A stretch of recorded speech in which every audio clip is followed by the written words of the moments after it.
İndiki dövrdə biz elə valideynlərə rast gəlirik ki, həqiqətən onların ancaq adları valideyndir.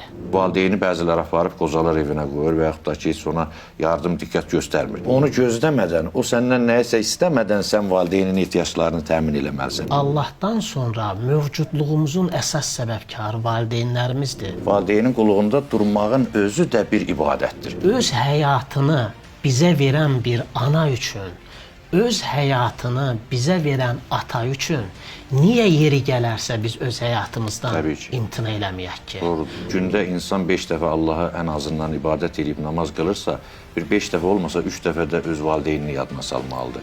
Necə olduqda biz əsl ata, əsl ana adını qazanırıq?